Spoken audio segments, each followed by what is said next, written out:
अस्सलाम वालेकुम रहमतुल्लाह।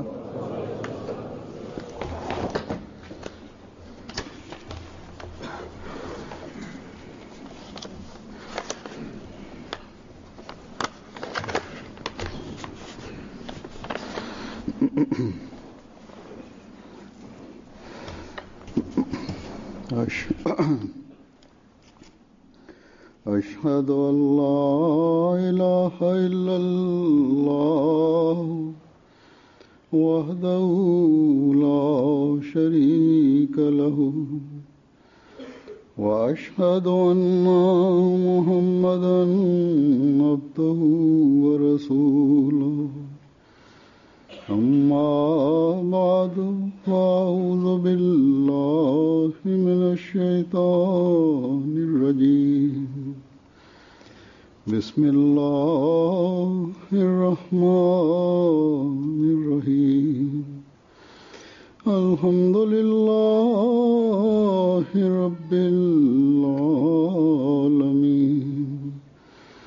الرحمن الرحيم مالك يوم الدين إياك نعبد وإياك نستعين اهدنا الصراط المستقيم صراط الذين أنعمت عليهم غير المغضوب عليهم ولا الضالين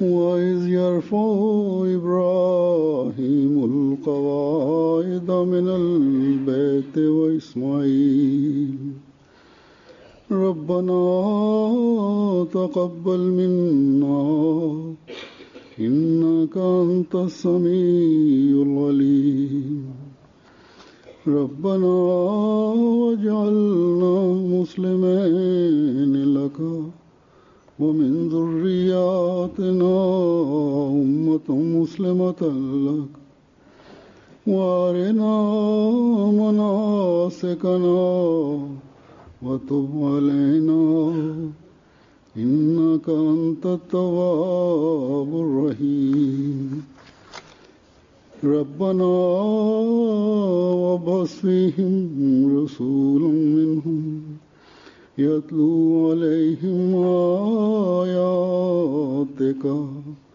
ويعلمهم الكتاب والحكمة ويزكيهم إنك أنت العزيز الحكيم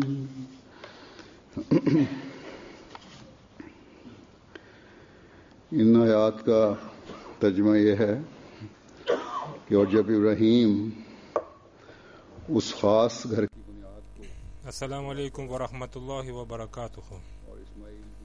Перевод аятов священного Корана, который я прочитал, говорит духовный глава Всемирной Ахмадийской мусульманской общины, пятый халиф обетованного Мессии Хазрат Мирза Масрур Ахмад, следующий. «И вспомни, когда Авраам и Исмаил возводили основы дома, молясь: «О Владыка наш, прими это от нас, воистину Ты и есть всеслышащий, всезнающий. О Владыка наш, и сделай нас обоих покорными Тебе, и из потомства нашего создай общину, покорную Тебе, и научи нас обрядам богослужения и жертвоприношения. И обратись к нам, принимая покаяние наше, воистину Ты и есть принимающий покаяние милосердный. О Владыка наш, и воздвигни среди них потомков наших, посланника из них, который прочтет им аяты Твои и научит их книги и мудрости, и очистит их. Воистину Ты всемогущий, мудрый». Сура Аль-Бакара, аяты 128-130.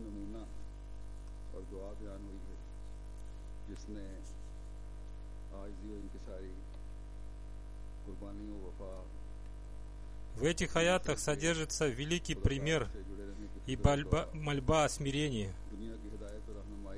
покорности, жертвенности, преданности и беспокойства о своих потомках,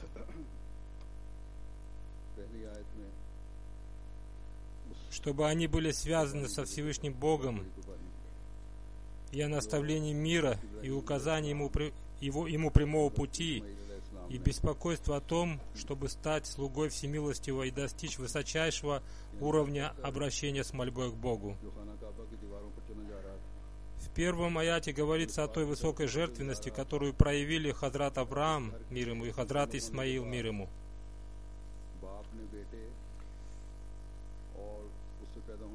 И каждый камень, положенный в стену Каабы, обращает наше внимание на то, что после завершения строительства этого дома Аллаха, отец Хазрат Авраам, мир ему, оставит своего сына Хазрата Исмаила, мир ему, и своих последующих потомков жить в этом безлюдном месте, где нет ни воды, ни растительности. И с другой стороны, это обращает внимание сына Авраама, мир ему, на то, что он должен заботиться об оживлении и процветании этого дома Аллаха, и для этого он должен поселиться здесь. Оба этих святых человека, посланники Всевышнего Бога, убежденно верили в исполнение обещания Всевышнего Бога и твердо верили, что наступит такой день, когда этот дом станет центром мира, хотя они не знали, когда это произойдет.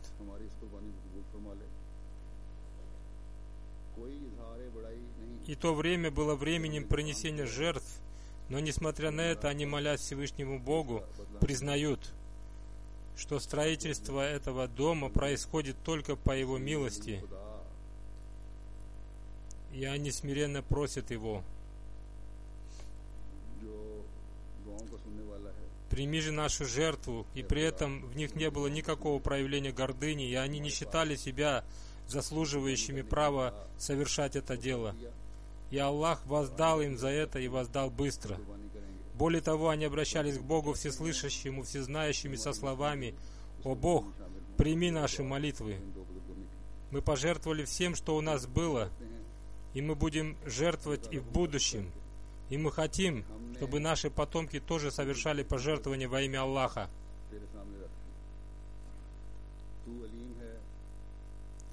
Такой была мольба этих двух святых людей. Затем, обращаясь ко Всевышнему Аллаху, они сказали: «Мы поведали тебе с истиной о том, что было в наших сердцах.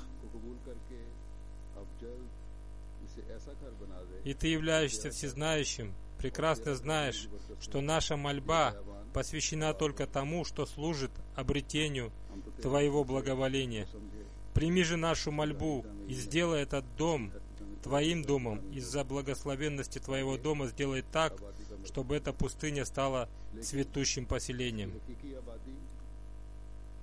Действуя по Твоему повелению, мы возвели этот дом, чтобы он стал центром поселения. Но его истинное заселение, Аллах, зависит от Твоей милости. Даруй людям, посещающих его, такую проницательность и глубокое понимание сути вещей, которые увеличат их духовность и приведут их к Тебе. Это и есть тот дух, ради обретения которого мусульмане строят мечети. Ради этого они должны строиться, потому что сами по себе большие и красивые здания не имеют никакого значения.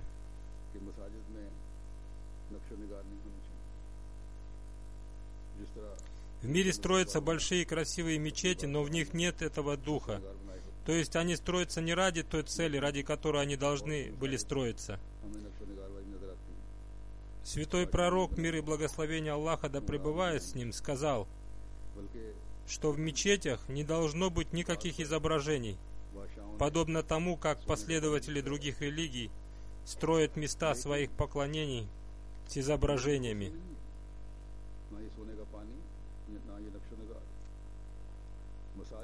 Но мы видим многие мечети, в которых есть изображения, которые были построены по приказу некоторых мусульманских правителей, и они также приказывали использовать золото для их покрытия.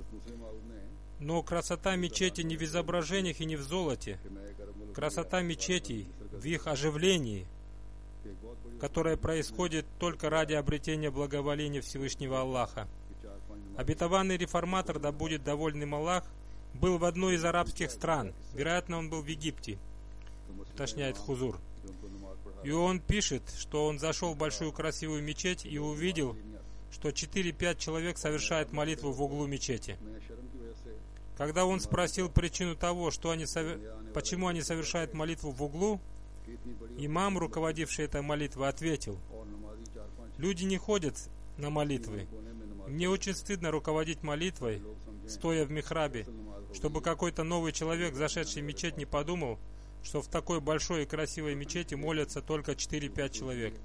И поэтому мы молимся в углу, чтобы он подумал, что основная молитва уже завершена. А мы пришли позже, и поэтому совершаем свою молитву в углу». Но с другой стороны, есть такие мечети, в которые приходят много людей, и они наполнены молящимися, но их сердца лишены того духа, который должен присутствовать в сердцах людей, приходящих в мечеть. И во время совершения молитвы мысли о мирском владеют ими, и их внимание не обращено целиком только к Всевышнему Аллаху.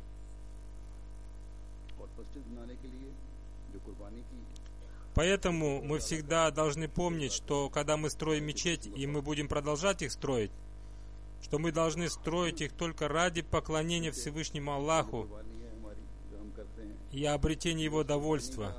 И мы должны благодарить Всевышнего Аллаха за то, что Он даровал нам возможность принести те пожертвования, которые мы принесли на строительство мечети. И мы не должны проявлять никакой гордости от этого, потому что наше пожертвование не составляет 1/1000 тех жертв, которые принес Хазрат Исмаил, мир ему, и даже меньше. Обычно мы совершаем финансовые пожертвования в соответствии со своими возможностями. В наше время эти пожертвования тоже являются большими пожертвованиями, но мы должны совершать их на благие цели и отдавать предпочтение духовному перед мирским.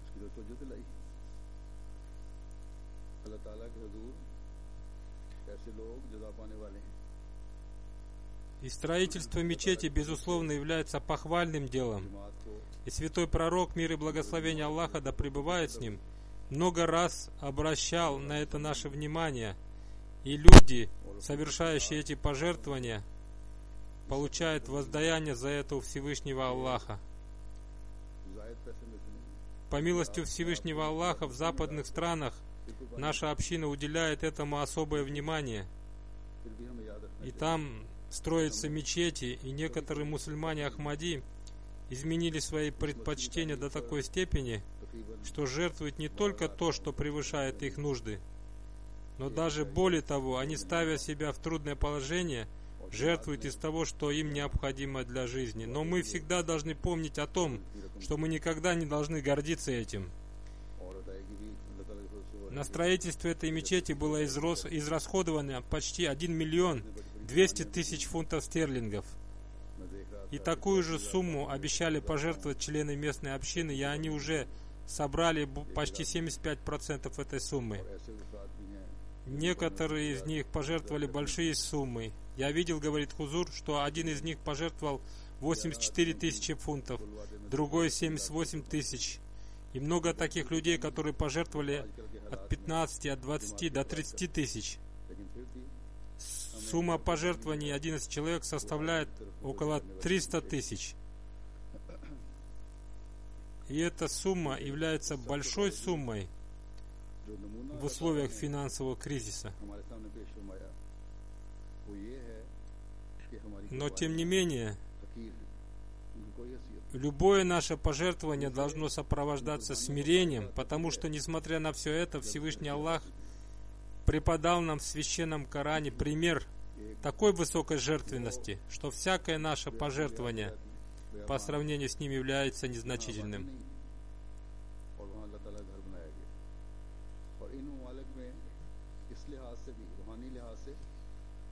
И во-вторых, наши пожертвования будут полезны только в том случае, когда мы будем оживлять этот дом Аллаха, мечеть.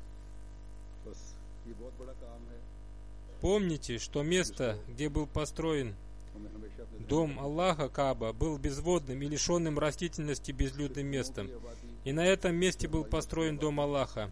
И западные страны в отношении духовности также являются бесплодными местами, и мы должны оживить эти места и сделать их цветущими.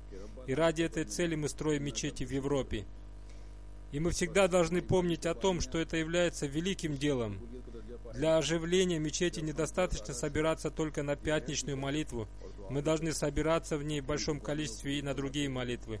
Сегодня, в день открытия мечети, мы должны взывать с мольбой ко Всевышнему Аллаху.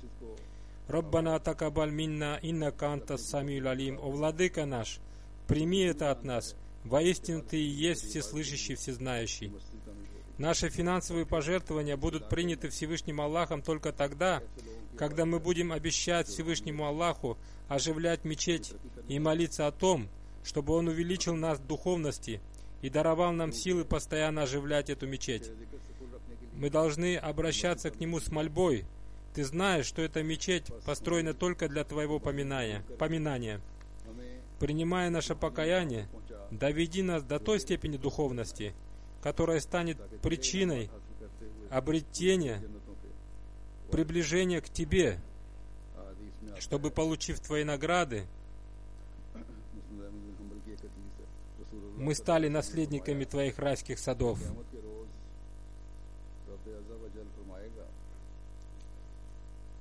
В Муснад Ахмад бин Ханбали в хадисах есть повествование, в котором посланник Аллаха, мир и благословение Аллаха да пребывая с ним, сказал: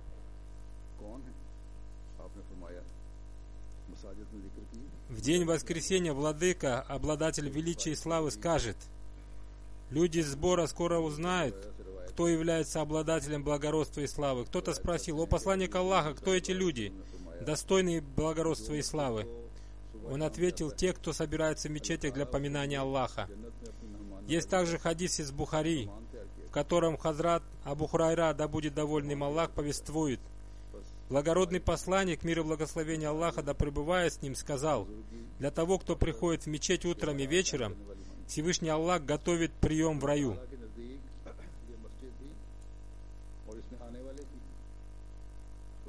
Так что наши мечети должны сохранять уровень благородства и славы.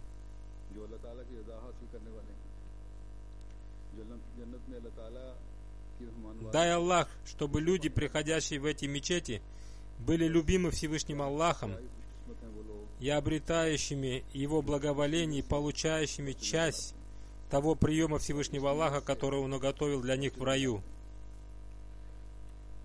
О, насколько счастливы люди, которые с этими намерениями строят мечети и приходят в них.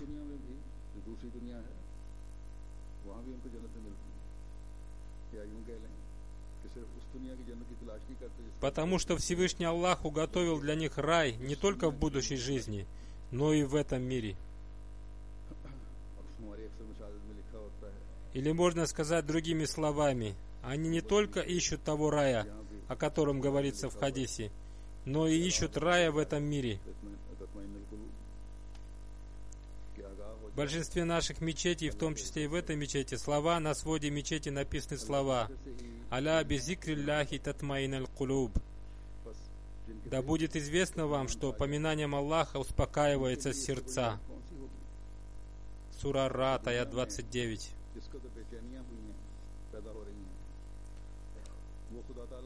А для тех людей, которые обретают успокоение сердца, может ли что-то иное быть лучшим раем? Наше тревожное время, беспокойство и волнение распространились в мире из-за того, что люди забыли Всевышнего Бога. В то время, как люди, не забывающие о своем Боге, постоянно поминают Его, И они терпеливо переносят все затруднения, поминая Бога, и терпеливо перенося все затруднения, они становятся для них средством обретения довольства Всевышнего Аллаха и способом обретения успокоения сердец. Ежедневно сотни людей в мире кончают свою жизнь самоубийством, потому что они не могут вынести некоторые удары этого мира. А некоторых людей удары этого мира доводят до сердечного приступа. Недавно мне написал кто-то из Пакистана, что один земледелец вырастил на своем участке земли дыни, но в результате сильного урагана и града весь урожай погиб. Это было, кажется, в районе Шейхапура. Там погиб урожай людей. Когда этот человек увидел погибший урожай, его охватил сердечный приступ, и он скончался на месте. Однако Божьи люди по причине мирских потерь не получают таких сердечных ударов. Более того, при каждом постигшем их ударе они обращаются ко Всевышнему Аллаху, и истинно верующий всегда находит успокоение сердца в объятиях Всевышнего Бога. В Священном Коране, в 47-м аяте суры Ар-Рахман, Всевышний Аллах говорит: «А для того, кто страшится сана владыки своего, два сада в этой жизни и будущей». Сура Ар-Рахман, аят 47. Так что те люди, которые поминают Всевышнего Аллаха и, будучи богобоязненными, поклоняются Ему, получив успокоение сердца, обретают рай этого мира, который человек получает, будучи слугой Всемилостивого, и это делает его наследником рая будущей жизни.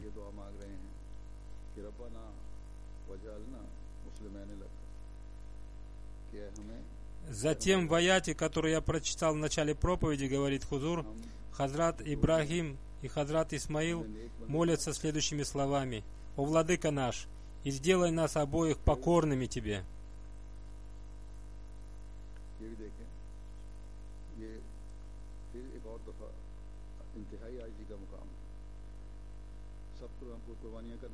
Посмотрите, какое смирение они еще раз проявляют перед Всевышним Богом. Несмотря на все жертвы, которые они принесли во имя Всевышнего Аллаха, и несмотря на то, что они являются посланниками Всевышнего Аллаха, они молятся словами: «О Владыка наш, и сделай нас обоих покорными Тебе». Несмотря на то, что Хазрат Ибрахим, выполняя повеление Всевышнего Аллаха, оставил свою жену и своего сына в месте, лишенном воды и растительности, он продолжает взывать ко Всевышнему Аллаху, чтобы он сделал его покорным ему, хотя он уже пожертвовал всем ради Аллаха. Он пожертвовал своей женой и своим сыном, но он все еще просит Всевышнего Аллаха даровать ему такую покорность, которая сделает его совершенным повинующимся.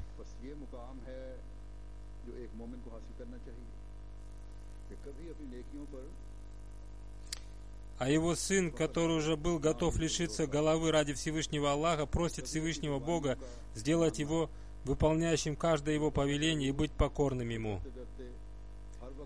Это и есть тот уровень смирения и покорности, который должен стараться достигнуть каждый верующий. И он состоит в том, что истинно верующий не должен гордиться своими добрыми деяниями. Он не должен уповать на них и не полагаться на свои пожертвования. Человек, страшась Всевышнего Бога, должен постоянно обращаться к Нему со словами: «О Аллах, наши дела ничего не стоят. Если бы не Твоя милость, мы не можем быть добрыми людьми, не можем быть слугами Всемилостивого. Так что мы смиренно взываем к Тебе и просим у Тебя, чтобы Ты сохранил в нас способность совершать добро и сделал нас всегда преданными Тебе, и сделал нас обретающими Твое благоволение. Ибо это и есть та великая цель, ради которой создан человек. И мы молимся не только за себя, но и за своих потомков. И эта мольба выражается словами: и из потомства нашего создай общину, покорную Тебе. Это означает, что, построив дом Аллаха, они беспокоились о его оживлении не только при своей жизни,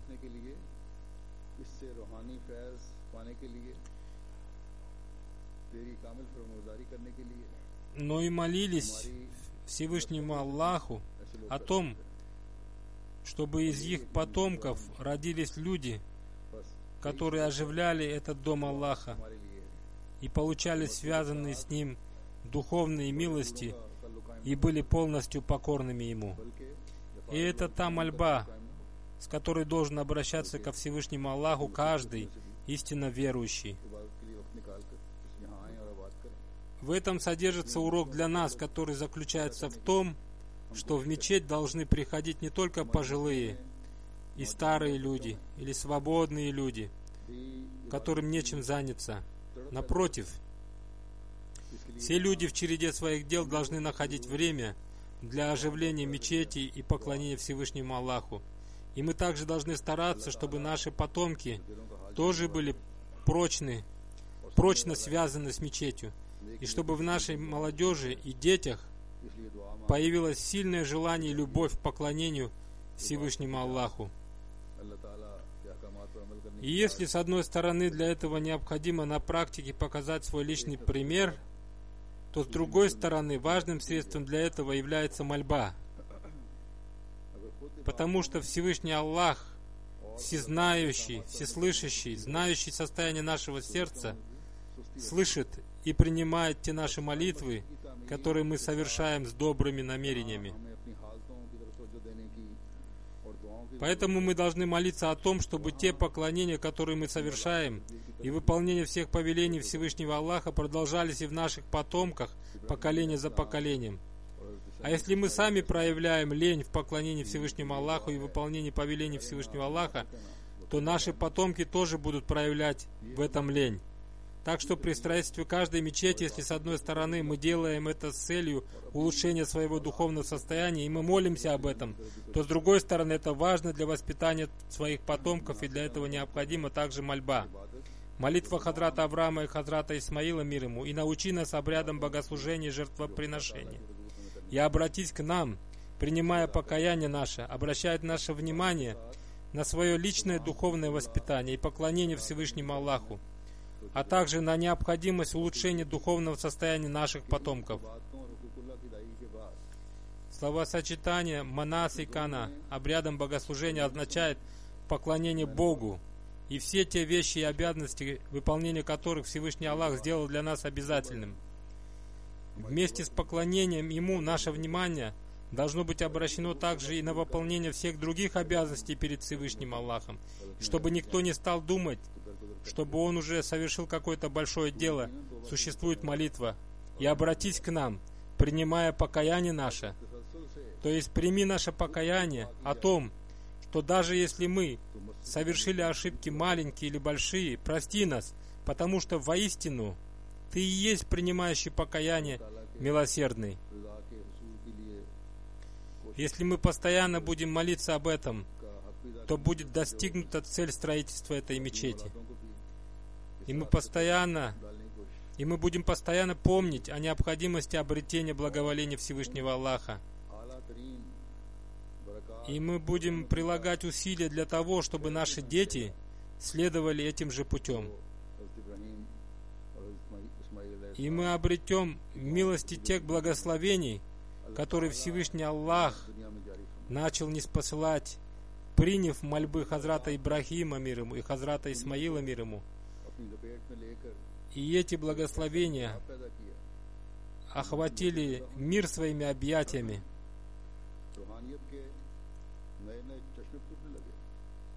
И создали такое духовное преобразование мира, что начали оживать духовно мертвые, и забили источники духовности, и были установлены такие уровни поклонения Всевышнему Богу, о которых никто никогда не слышал и не видел, и был воздвигнут тот великий посланник, мир и благословение Аллаха да пребывает с ним, который является совершенным поклоняющимся, совершенным преданным Богу и совершенным выполняющим обязанности перед Всевышним Аллахом. И затем, после того, как были приняты все его молитвы, Всевышний Аллах сделал так, чтобы его самый любимый посланник, печать пророков, Мухаммад избранник, мир и благословение Аллаха да пребывает с ним, объявил: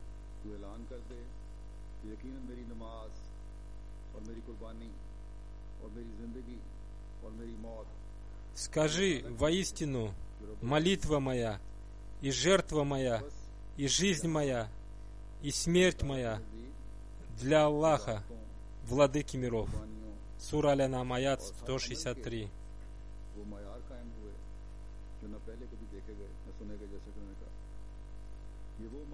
То есть им были установлены такие высокие уровни поклонения, жертвенности и каждого благого дела, которые никто никогда не видел и о которых никто никогда не слышал. И это была та недостижимая ни для кого духовная вершина, которую достиг наш повелитель, Хазрат Мухаммад избранник, мир и благословение Аллаха да пребывает с ним. И Всевышний Аллах объявил, что любовь Всевышнего Аллаха можно обрести только следуя этому великому пророку, мир и благословение Аллаха да пребывает с ним. Без следования ему это невозможно. И он явил тот прекрасный пример, который установил высочайший уровень поклонения и жертвенности. И затем тем людям, которые непосредственно от него получили благословение его святой духовной силы, благодаря следованию его прекрасному примеру, стали открываться все новые и новые пути обретения милости Всевышнего Аллаха.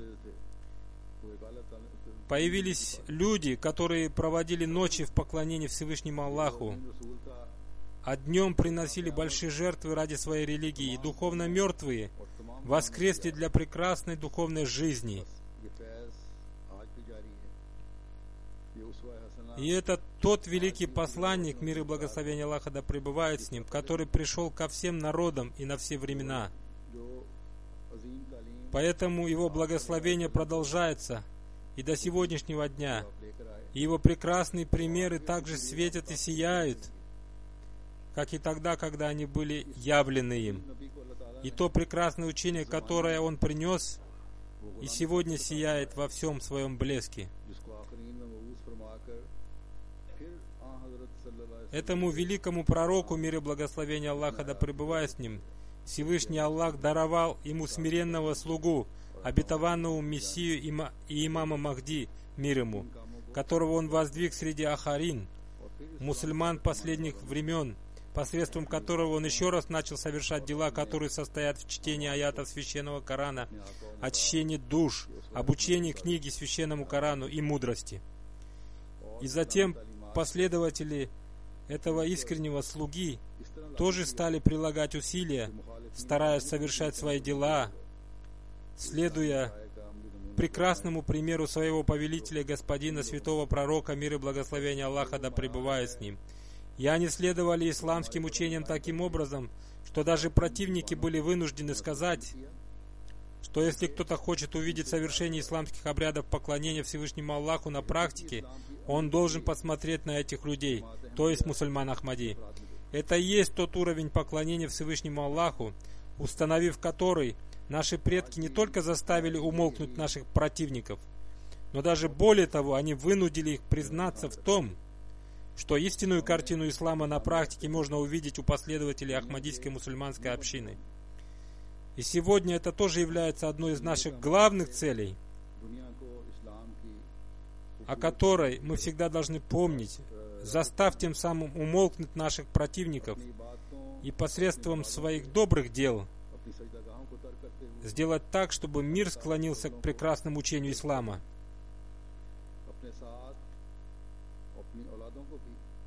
И мы должны принимать благословение и милости Всевышнего Аллаха посредством орошения своими слезами мест своих поклонений при простирании ниц перед Всевышним Аллахом. И вместе с этим мы должны прилагать усилия для того, чтобы наши потомки тоже были тесно связаны с мечетями и выполняли свои обязанности достижения той цели, ради которой была построена мечеть. И только в этом случае мы обретем милость благословения молитвы. О, Владыка наш, прими это от нас. Воистину Ты есть всеслышащий, всезнающий. И в этом случае мы будем достойны называться выполняющими свои обязанности того баята, обета верности, который мы дали имаму времени. И мы сможем улучшить свою жизнь в здешнем мире и в мире будущем, только обретя любовь Всевышнего Аллаха, благодаря своему полному повиновению любимому Богом Мухаммаду избраннику, мир и благословение Аллаха да пребывает с ним. Сегодня, после завершения строительства этой мечети, слабые люди из нашей общины должны определить для себя новые пути выполнения своих обетов, пути доказательства истинности своего притязания на любовь ко Всевышнему Аллаху и пути обретения любви Всевышнего Аллаха. А также и те люди, уровень поклонения которых выше, и которые приходят в мечеть и всегда помнят о необходимости совершения молитв и оживления мечети, тоже должны прилагать усилия для достижения высочайшего уровня своих поклонений и выполнения своих обязанностей перед Всевышним Аллахом. Теперь эта мечеть должна стать причиной и средством духовного преобразования местной общины мусульман Ахмадии. Согласно той информации, которую я получил, говорит духовный глава Всемирной Ахмадийской мусульманской общины, пятый халиф обетованного Мессии, Хазрат Мирза Масрур Ахмад, да пребудет с ним помощь Всевышнего Аллаха, в большом зале этой мечети могут молиться 760 человек. Постарайтесь заполнить эту мечеть во время каждой молитвы. Также мне сообщили, говорит Хузур, что в женском зале могут одновременно молиться 560 женщин. И кроме этих двух залов есть еще два зала, в которых могут молиться в случае необходимости еще 680 человек. То есть в общей сложности в этой мечети могут молиться почти 2000 человек. Слова «могут молиться» вы должны как можно быстрее превратить в слова «совершает молитвы». И тогда вы станете выполняющими свои обязанности по отношению к строительству этой мечети и по отношению ко Всевышнему Аллаху. Пусть Всевышний Аллах даст вам силы и способность сделать это. По милости Всевышнего Аллаха, вместе с Ахмадийской мусульманской общиной Великобритании и у других общин в европейских странах усилилось желание строить мечети. Но вы должны помнить, что красота строительства мечети и красота мечети заключается в красоте молящихся в ней людей.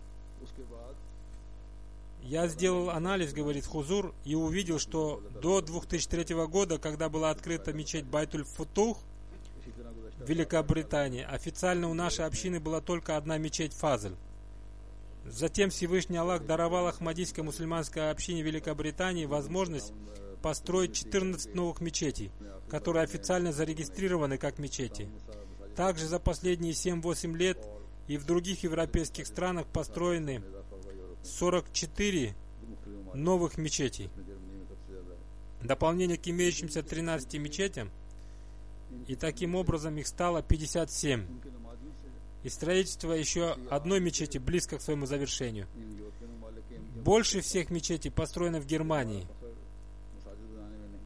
Но помните, что красота мечети и красота еще строительства заключается в красоте молящихся в ней людей. Поэтому, говорит Хузур, я сегодня еще раз напоминаю мусульманам Ахмади европейских стран, что мы не должны гордиться строительством мечетей, так как святой пророк, мир и благословение Аллаха да пребывая с ним, предсказал, что наступит время, когда мусульмане будут гордиться строительством мечетей. Но этой гордости, подобной гордости мусульман, принадлежащим другим общинам, не должно быть в общине обетованного Мессии имама Махди, мир ему, искренне и самозабвенно любящего святого пророка, мир и благословение Аллаха да пребывает с ним. Потому что наша главная цель строительства мечети будет достигнута только тогда, когда каждая наша мечеть будет наполнена молящимися настолько, что в ней не останется свободного места. Пусть Всевышний Аллах даст нам силы сделать это. Теперь я хочу рассказать о нескольких таких событиях из жизни последователей и самозабвенно любящего святого пророка, мир и благословение Аллаха да пребывает с ним, из которых становится ясно, насколько они были погружены в свои молитвы. Хазрат Джан Мухаммад, сын Абдуль-Гафара Даскави, рассказывает: однажды при жизни обетованного Мессии мир ему, во время совершения молитвы Магриб, мы собрались на крыше мечети Мубарак. К западу от михраба мечети стоял дом Мирзы Низамуддина. И во дворе этого дома Мирза Низамуддин и еще 8-9 человек вместе с ним курили трубку. Все они были родственниками обетованного Мессии мир ему и его противниками. Им не было никакого дела до религии. Более того, они даже отвергали существование Бога. Они курили трубку, и рядом с ними на земле стояли бутылки с алкоголем, и недалеко от них на кроватях сидели и другие люди.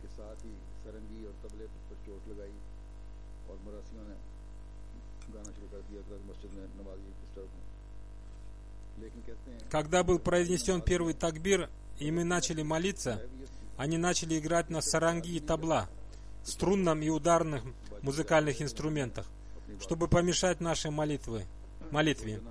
Они играли на этих инструментах и пели песни, но мы были настолько погружены в молитву, что совершенно не обращали внимания на то, что там происходит, и ничто не могло отвлечь нас от совершения молитвы. Хазрат Хаким Али Сахиб, рассказывая о тех духовных преобразованиях, которые произошли в нем после того, как он дал баят, обет верности обетованному Мессии мир ему, рассказывает: после баята я настолько сильно был влюблен в обетованного Мессию мир ему, что не было ни одного месяца, когда я не приезжал к нему. То есть смысл моей жизни заключался в посещении обетованного Мессии мир ему. Я построил небольшую мечеть недалеко от своего дома и заходил туда для совершения молитвы тахаджуд и выходил после молитвы иша. То есть я пребывал в ней 20-22 часа. Я держал пост и принимал пищу один раз в день, но не ощущал ни жажды, ни голода. Все свое время я проводил за чтением священного Корана, молитвах и мольбах, и испытывал от этого большую радость. Я достиг такого состояния, что если о чем-то с полной сосредоточенностью молился, то я получал весть об этом в виде видения. По этой причине увеличилась моя любовь ко Всевышнему Аллаху, священному Корану и благородному посланнику, мир и благословение Аллаха да пребывает с ним. И моя вера в обетованного Мессию мир ему стала настолько прочной, что ничто не могло поколебать ее. Здесь, в Великобритании, есть много людей пожилого возраста, у которых много свободного времени, и вместо того, чтобы впустую тратить свое время, они должны уделять больше внимания поклонению Всевышнему Аллаху, и уровень поклонения Хазрата Хакима Али Сахиба является для них примером. Хазрат Мир Махди Хусейн, да будет доволен им Аллах, рассказывает: сначала мечеть Мубарак была разделена на 3 части, то есть она была маленькой, и в каждой части могли стоять только 2 ряда молящихся, по 6 человек в ряду. Справа от мечети был маленький двор, где располагалось жилище Хазрат Уммуль-Муминин, матери верующих. Однажды в этом дворе сидели Малик Гулам Хусейн Сахиб и Мухаммад Акбар Хан Санари. У первого из них были лепешки, а у второго второе блюдо. Малик Гулам Хусейн дал мне плов в маленькой тарелке и лепешки. Я успел проглотить только 2-3 куска пищи. Когда после произнесения такбира Маульви Абдуль-Карим Сахиб возглавил молитву, я быстро отложил пищу и хотел пойти в мечеть, но Малик Гулам Хусейн Сахиб сказал мне: доешь свою пищу и затем иди на молитву, иначе умрешь от голода, потому что в следующий раз ты получишь пищу только завтра к обеду. Я сказал ему: я пришел сюда не для того, чтобы поесть лепешки. Главное для меня это молитва. Я не могу оставить ее, и не присоединиться к людям, совершающим молитву иша. Хаким Фадлур Рахман, сын Хафиза Сахиба, который был миссионером в Африке, пишет о своем отце. Он очень сильно любил обетованного Мессию мир ему, и когда кто-нибудь просил его рассказать о жизни обетованного Мессии мир ему, он отвечал: я не доверяю своей памяти, и не дай Бог, чтобы я рассказал что-то неправильно о Хузуре. Он работал писарем в отделе орошения и водоотвода. И даже в те трудные дни в мае-июне, когда ему приходилось много ходить под палящими лучами солнца, он всегда вставал ночью на молитву тахаджуд. И нас он тоже научил ежедневно совершать молитву тахаджуд. Месяц Рамазан, даже в самую сильную жару, он держал пост.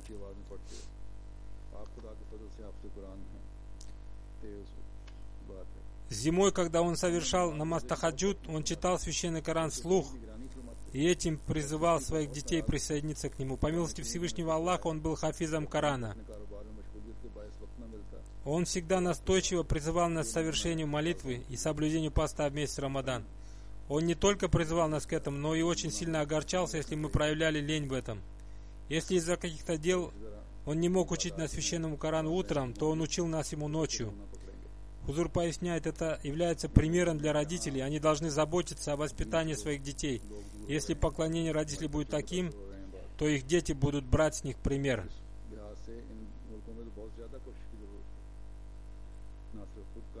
В тех странах, где люди отдаляются от религии, некоторые наши люди тоже попадают под влияние общества, поэтому мы должны в этих странах больше усилий прилагать для воспитания детей.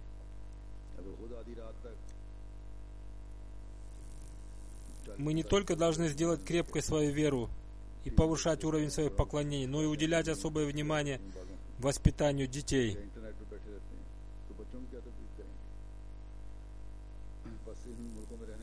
Если сами отцы, которым по 40-45 лет допоздна смотрят телевизор или сидят в интернете, о чем мне написали их жены, то как они могут воспитывать своих детей? Так что для мусульман Ахмади всего мира, и особенно для мусульман Ахмади, живущих в этих странах, это является большим вызовом. Потому что в наше время сатана активизировал свою деятельность, и мы должны противостоять этому. Но это невозможно без помощи Всевышнего Аллаха. А просить о помощи у Всевышнего Аллаха можно посредством поклонения Ему. Поэтому мы должны уделить особое этому внимание. В следующем повествовании шейх Нуруддин рассказывает о своем состоянии после того, как он дал баят. Он пишет: «Через какое-то время после баята я переселился в Амритсар. И там, целиком погрузившись в бизнес, я стал мало внимания уделять религии, и мое духовное состояние ухудшилось. Однажды летом, во время послеобеденного отдыха, я уснул, и мне приснилось, что я нахожусь в состоянии предсмертной агонии, и слышу, как разговаривают люди, собравшиеся вокруг меня, но не могу ничего сказать. Хузур поясняет, мне кажется, это было видение. Потом меня омыли, завернули в саван и похоронили. После того, как люди похоронили меня, они ушли, а могила слева и справа так сильно сжала меня, что я начал испытывать нестерпимую боль, и вдруг я увидел обетованного Мессию, мир ему, который, указывая на меня пальцем, сказал: «Разве это ты обещал мне?» Таким образом, я испытывал двойную боль. От того, что меня сильно сдавила могила, и от слов Хузура. Я сказал: «Прости меня, я забыл, я раскаиваюсь, и отныне я не буду проявлять слабости». После этого Хазрат Сахиб ушел, и я проснулся. Я находился в состоянии такого сильного волнения, испытывал такую сильную боль, которую я не могу описать. У меня из глаз текли слезы, и я был очень сильно напуган. Затем, стоя лицом к кибле, я начал совершать намаз. Это событие надолго оставило на мне свой след. Я долго ощущал страдания и боль. Иногда праведные люди тоже проявляют слабость, и тех, кому Всевышний Аллах желает оказать свою милость, Он таким образом их предупреждает. Это тоже является одним из видов проявления любви Бога, не позволяющей человеку пропасть. Есть еще одно повествование, которое особенно полезно для тех женщин, которые иногда приводят различные оправдания в качестве причины несовершения ими молитвы. Хотя я знаю, говорит Хузур, что некоторые женщины более активны в совершении своих молитв, чем мужчины, и они совершают их регулярно. Хазрат Майкако, да будет доволен ею Аллах, рассказывает: «Однажды мы, несколько женщин, пришли из Сиква в Кадиан. чтобы встретиться с обетованным Мессией, мир ему. Мать Маульви Камаруддина Сахиба попросила меня спросить у Хузура его решение относительно того, что иногда по причине большой занятости женщинам приходится совмещать молитвы Магриб и Иша. При встрече с Хузуром я спросила у него: женщины из-за своих детей, как правило, опаздывают совершать молитву Магриб. Что им делать? Хузур сказал: я не думаю, что если бы они приложили все свои усилия, они не смогли бы совершать ее вовремя. Но если они вынуждены, то они должны читать совместно молитву Магриб и молитву Иша во время молитвы Магриб, потому что подобно тому, как утром во время молитвы Фаджр ангелы снисходят на землю, они снисходят и во время молитвы Магриб. Хузур поясняет, то есть, если время и если придется совмещать молитвы Магриб и Иша, то лучше это делать во время молитвы Магриб. Затем повествующая пишет: после этого мы стали готовить пищу и кормить детей до молитвы Магриб, и к молитве Магриб мы были уже свободны. Это тот пример, который показали эти праведные женщины. Они не стали совмещать две молитвы, а организовали свою жизнь таким образом, что стали читать молитвы отдельно и вовремя. Поскольку матерь является примером для своих детей, поэтому они должны обращать на это особое внимание. Хазрат обетованный Мессия, мир ему, сказал: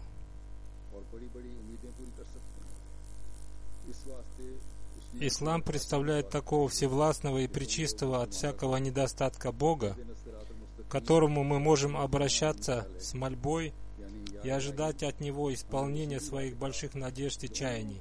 Для этого Он научил нас молитве в суре Аль-Фатиха тому, что люди должны просить у Него. «Ихдинас сирот аль-мустаким сирот аль-лазина анамта алейхим». «Веди нас путем прямым, путем тех, которых осенил Ты благодатью». И Он научил это молитве нас для того, чтобы люди не сидели сложа руки после того, как они сказали, что уверовали.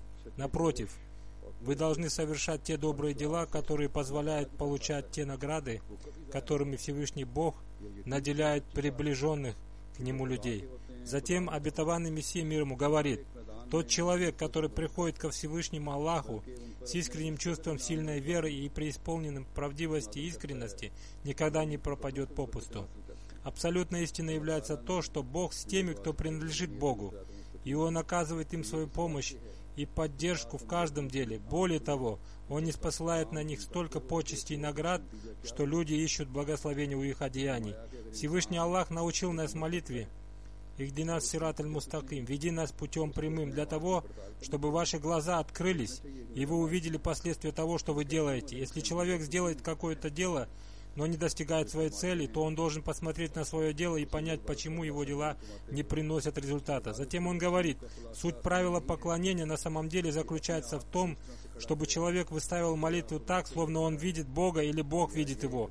Он должен очиститься от всякого рода примешивания мирского и ширка, и он должен думать только о его величии и владычестве. Он должен много читать те молитвы, о которых говорится в хадисах, и другие молитвы. Он должен каяться и просить прощения. Он должен снова и снова показывать свое бессилие пред Богом, чтобы его душа очистилась, и его связь с Богом стала крепкой, и что он растворился в любви к Нему. В этом содержится суть молитвы, ибо обо всем этом говорится в суре Аль-Фатиха. Посмотрите на слова «Яка набуду ва яка настаин». Тебе одному мы поклоняемся, к Тебе одному взываем о помощи, в которых проявляются слабости человека и содержится просьба ко Всевышнему Богу о помощи и поддержке. И затем возносится мольба о том, чтобы следовать по пути пророков и посланников. И затем в ней содержится просьба об обретении тех наград, которые были явлены миру посредством пророков и посланников, и которые можно обрести, только следуя за ними и идя по их пути. Затем к Всевышнему Аллаху возносится мольба о том, чтобы Он защитил от пути тех людей, которые отвергли Его посланников и пророков, и издевались над ними, и злодействовали в отношении них, и уже в этом мире на них обрушится гнев Божий, и чтобы Он защитил от пути тех людей, которые считали этот мир своей главной целью и сбились с прямого пути. Основной целью молитвы является мольба, и человек должен обращаться с мольбой ко Всевышнему Богу с той целью, чтобы в нем зародилась искренность и совершенная любовь к Всевышнему Богу и неприязнь к ослушанию Бога, который является очень большой бедой, которая делает черную книгу наших деяний, чтобы он получил очищение души и поддержку Святого Духа и отдавал предпочтение Богу перед всеми мирскими вещами, такими как великолепие этого мира, имущество, богатство, почет и величие. Всевышний Бог должен быть для него превыше и дороже всех мирских вещей, и он должен отдавать ему предпочтение перед всеми мирскими вещами. А тот человек, который следует сказкам, которые не упоминаются в книге Аллаха, в глазах Всевышнего Аллаха является низким и лжецом. Молитва на самом деле является путем, которому мы были научены Всевышним Аллахом. В молитве мы стоим, совершаем поклон, простираемся ниц. А тот, кто не понимает суть этого, касается только поверхностного понимания молитвы, не постигая ее истинного смысла. Затем он сказал: некоторые люди приходят в мечеть, совершают молитвы и следуют другим столпам ислама, но помощь и поддержка Всевышнего Аллаха не сопровождает их. В их нравственности и в привычках не видно никаких изменений. Отсюда становится ясно, что их поклонение является всего лишь следованием традиций, но на самом деле они в глазах Всевышнего Аллаха не имеют никакого значения, потому что следование повелениям Всевышнего Аллаха подобно сеянию семян, которые оставляют свой след на душе и сущность человека. Если после того, как человек с большим трудом посеял семена и напоил их водой, через 1-2 месяца не появилось никаких всходов, ему придется признать, что семена были плохими. Даже то же самое происходит с поклонением. Если человек верит, что Бог один, и у него нет сотоварищей, он совершает молитвы, держит пост и, по-видимому, по мере своих сил выполняет все Божьи повеления, но Бог не оказывает ему какой-то особой помощи, то ему придется признать, что посаженные им семена были плохими, потому что после чтения тех же самых молитв многие люди стали кутуб святыми и абдал благочестивыми. Но почему, несмотря на то, что вы читаете эти же самые молитвы, они не оставляют на вас никакого следа? Существует правило, что если вы принимаете какое-то лекарство, но оно не приносит вам никакой пользы, то в конце концов вы вынуждены будете признать, что это лекарство не является лекарством от вашей болезни. Дай Аллах, чтобы мы поняли эту благую весть обетованного Мессии и прожили свою жизнь в соответствии с ней. И пусть Всевышний Аллах даст нам силы и возможность совершать поклонение Ему должным образом и сделает нас обретающими удовольствие.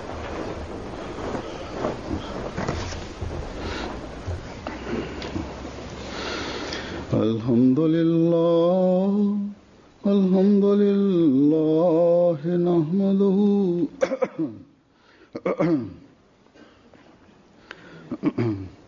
Alhamdulillah, nahmaduhu wa nasta'inuhu wa nastaghfiruhu wa nu'minu bihi wa natawakkalu alayhi wa na'udhu billahi min shururi anfusina ومن سيئات أعمالنا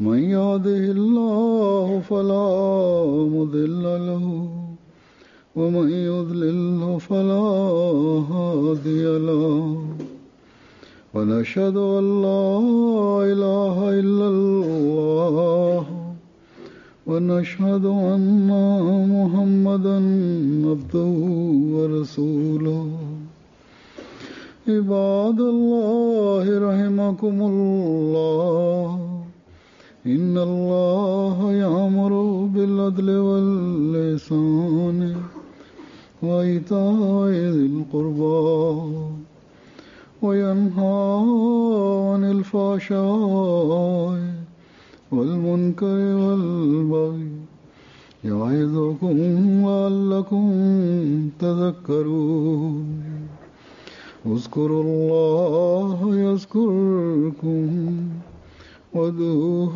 يستجب لكم ولذكر الله أكبر